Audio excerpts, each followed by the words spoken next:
What is trauma? A trauma is not merely a terrible event, though it is very much that too.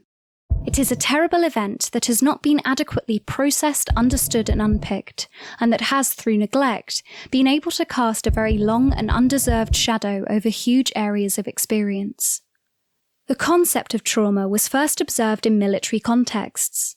Let us imagine that in bed one night, in a country torn apart by civil war, we hear a car alarm, followed a few seconds later by a huge explosion. Our neighbourhood is destroyed and several members of our family are killed. We are devastated, but under pressure to continue with our lives, are unable to reflect adequately or properly to mourn what has happened. We are forced to move on from a dreadful experience with fateful haste and a lack of emotional assimilation. And yet the unattended memory of bloodshed, chaos and loss doesn't disappear. Instead, it curdles into an unknown interior presence we call trauma, which means that in the years and decades ahead, even in the most peaceful circumstances, whenever we hear a car alarm, or indeed any high-pitched sound, that of an elevator's ping for example, we are mysteriously, for reasons we don't really understand, thrown back into our original panic, as if 1,000 tons of TNT were about to explode once again. However appalling this can be, psychologists have learnt that trauma can as easily be acquired in ostensibly peaceful circumstances. We don't need to have been through a war to be traumatized in multiple ways. Imagine a 6-year-old child who makes an error in a maths exam and takes the news home.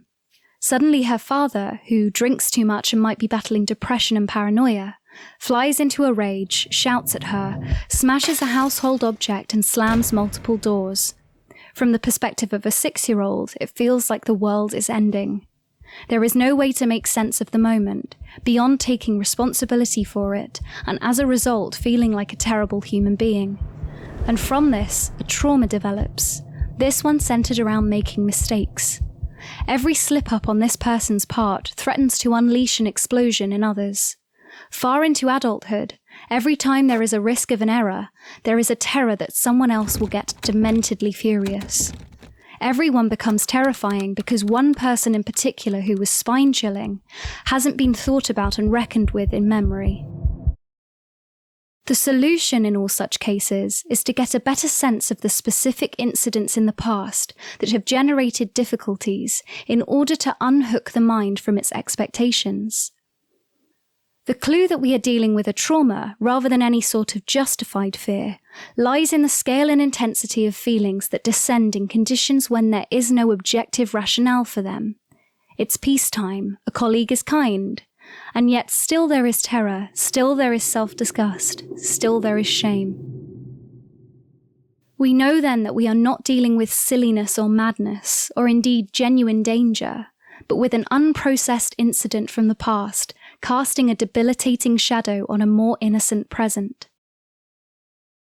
As traumatized people, the memory of the founding incident is within us, but our conscious minds swerve away from the possibility of engaging with it and neutralizing it through rational examination.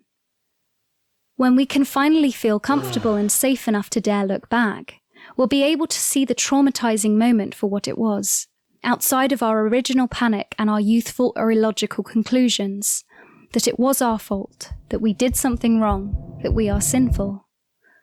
Liberating ourselves will mean understanding the specific, local, and relatively unique features of what has traumatized us, and then growing aware of how our minds have multiplied and universalized the difficulty, in part to protect us from an encounter which was once too difficult to grapple with.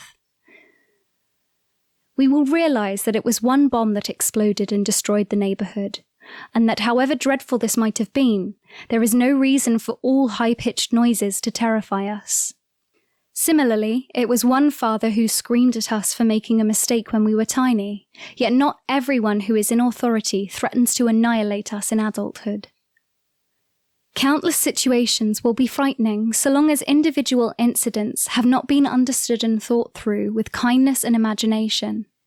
By properly gripping an original event in the claws of our rational adult mind and stripping it of its mystery, we will be able to repatriate fearful emotions and render the world less unnerving than it presently seems.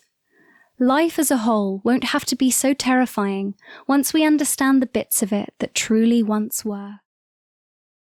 How to Overcome Your Childhood is a book that teaches us how character is developed, the concept of emotional inheritance, the formation of our concepts of being good or bad, and the impact of parental styles of love on the way we choose adult partners.